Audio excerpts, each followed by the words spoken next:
Танец – действо парное. Спорить с этим бесполезно. Осетинское танцевальное искусство – это торжество женского изящества и мужской ловкости. А потому отправиться на настоящий танцевальный Олимп Осетии в Государственный академический ансамбль танца «Алан» мы решили вдвоем. И попытаться раскрыть красоту национального осетинского танца.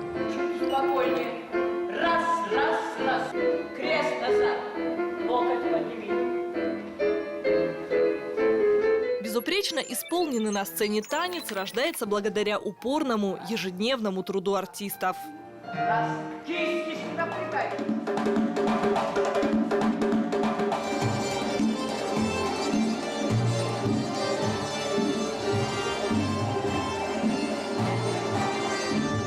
Вот так и выглядят будущие белые лебеди, плывущие по сцене. На репетициях девушки одеты в обычные черные тренировочные костюмы.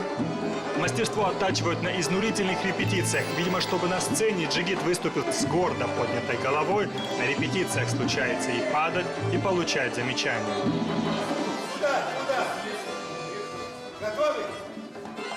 Коллектив ансамбля трудится над постановкой массового танца симд.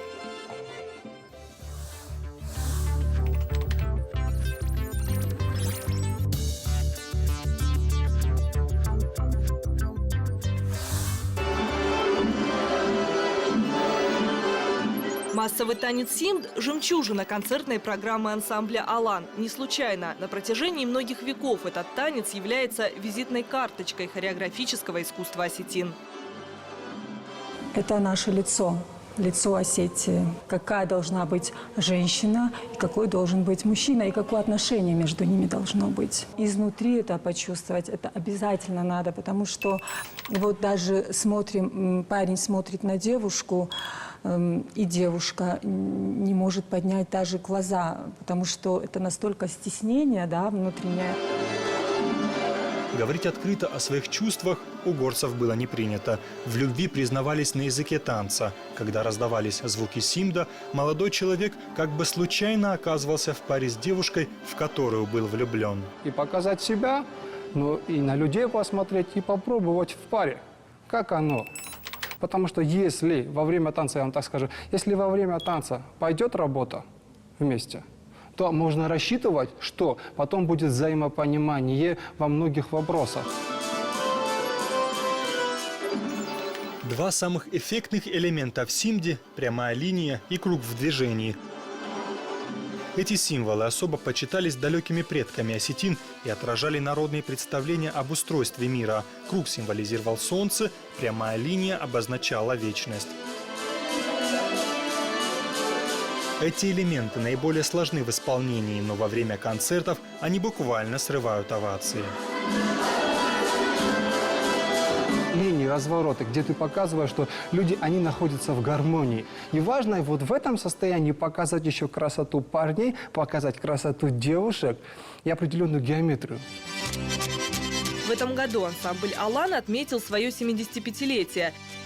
История ансамбля началась в 30-х годах прошлого столетия. Первыми артистами были рабочие – шахтеры, трактористы, каменщики. Вскоре они уже блистали на первых гастролях.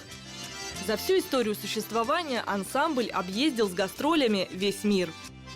На сегодняшний день «Алан» – самый прославленный ансамбль национального танца в Северной Осетии. В копилке наград – Орден Дружбы народов, золотая медаль международного фестиваля 5 континентов во Франции.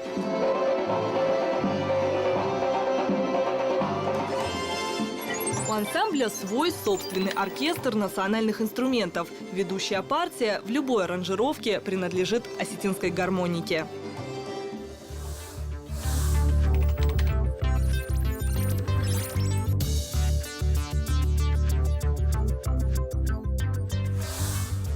Любимый народный инструмент, осетинскую гармонику, перевели на нотную систему не так давно. Раньше народные таланты играли исключительно на слух. И, кстати, в основном это были женщины. Мужчины позволили себе взять инструмент в руки уже в современности. Но те, кто решился, показали настоящий класс. Аслан, скажите, что может гармоника в танце? Гармоника в танце, конечно же, это на сегодняшний день на Кавказе самый ведущий инструмент. Все остальное, в общем-то, разбавляют какие-то партии оркестровые. Для танцовщика это да. Буквально еще 10-15 лет назад только гармоники и барабаны вели танец и на концертах. Это сейчас стали прибавлять и скрипки, и какие-то балалайчики, и дала, фандер возрождают старинные осетинские инструменты.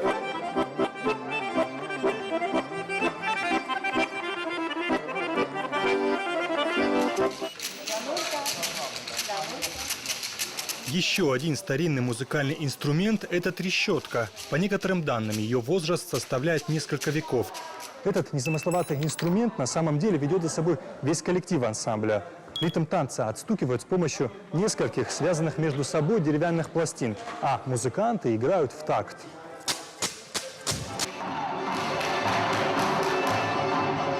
Без трещотки при исполнении ритмичных горских танцев не обойтись. Она облегчает выполнение сложных танцевальных движений.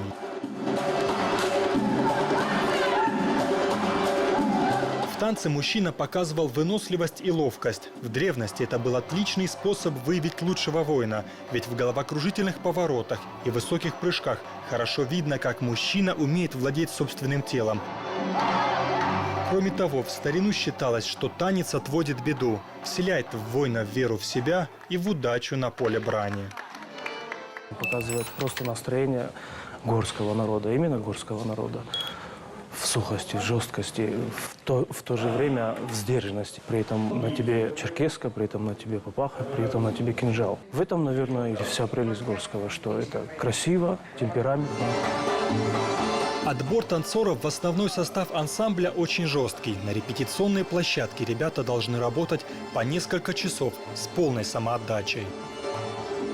Нас легко завести, просто правильный подход, раз, два, три, и все работают. Когда ты вот себя внутри постегнутым чувствуешь, ты, когда во время репетиции с тебя 1, 2, 3 пота сходит, ты не думаешь о том, что с тебя 1, 2, 3 пота сошло, а ты думаешь о том, что ты сделал и как ты это сделал.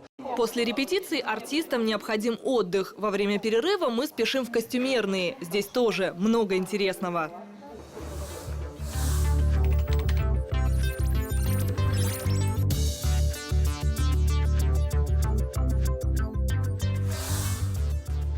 Здесь вот женский костюмерный цех, где находится наше богатство.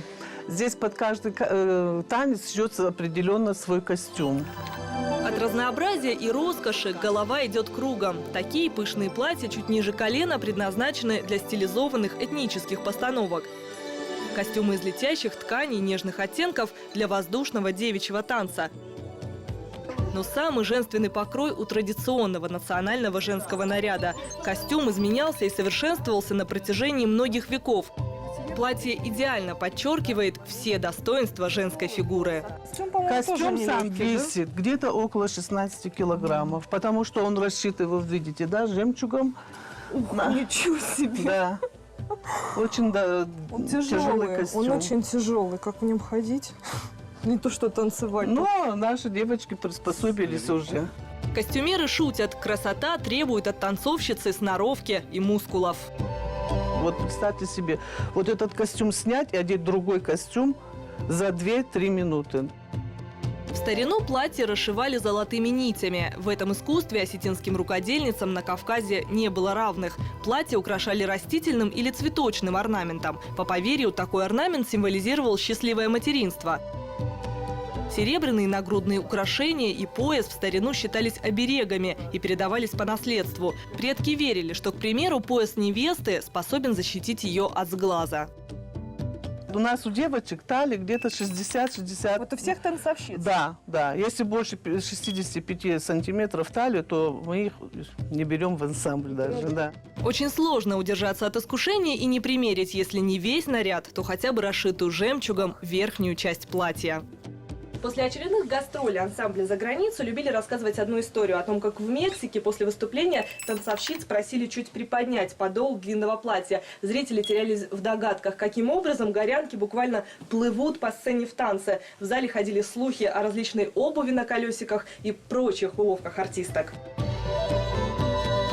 Одна хитрость все же есть – это накладные косы. Что ж, в наш век мало кто может похвастать такими длинными и густыми волосами. На все танцы в косах, обязательно, чтобы и грим был, и обязательно, чтобы они, естественно, нижняя подъюбка, чтобы была обязательно.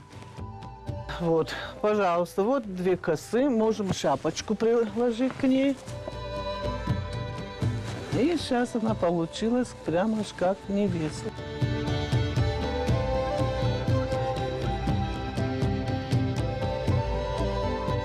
Ощущения в этом наряде непередаваемые. Мужская костюмерная тоже удивила многоцветием красок.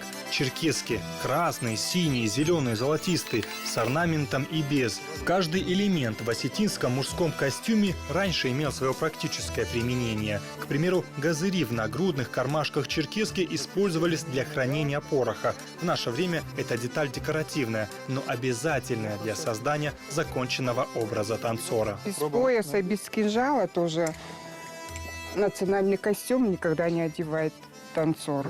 Узкий кожаный пояс, затянутый на талии, подчеркивает выправку танцора. К поясу крепится холодное оружие. Кстати, кинжал у танцоров самый настоящий. В большинстве танцах присутствует кинжал.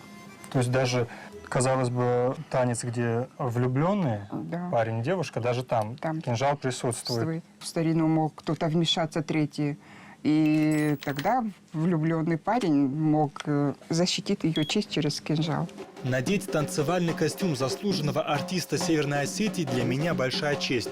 Черкеска пришлась мне впору. Почему такие длинные рукава? Вот знаете, вот раньше в старину вот парень, если влюбленные танцевали вместе, и парень приглашал девушку на танец, чтобы их руки не соприкасались. Но если длина рукавов костюма регламентируется строгими нравами, то в обуви главное – удобство. Кожаные ичиги, гольфы на подошве – идеально для осетинского танца. Меня всегда поражала стойкость осетинских джигитов. Даже легкие, как пух, балерины, и то танцуют в специальной обуви, пуантах. А джигиты, они же вышагивают на носках в тоненьких кожаных сапожках-ичигах. Вес всего своего тела джигит должен перенести на согнутые пальцы ног. В 2 минуты, отведенные на переодевание, между танцевальными композициями уложиться сложно. Похожие мужчины любят наряжаться ничуть не меньше представительниц прекрасного пола. Джигит готов? Джигит готов к танцу. Кстати, в старину умение танцевать для мужчины было очень почетным. Этому умению уделялось не меньше внимания, чем искусству владения оружием. И в героическом эпосе «Осетин» сказания Ханартах по преданию устраивались целые танцевальные поединки. Нарт Сослан, к примеру, мог станцевать с наполненной чашей на голове, при этом не расплескав напитка. Повторишь? Пока вряд ли. Но желание попробовать свои силы в танце непреодолимо. Хонга или танец приглашения – один из самых популярных и любимых в Северной Осетии. В народе его еще называют танцем любви. В старину он решал судьбы людей. Приглашая понравившуюся девушку на танец, молодой человек без слов признавался ей в любви, а в знак особого уважения к роду будущей невесты джигит исполнял весь танец на носках.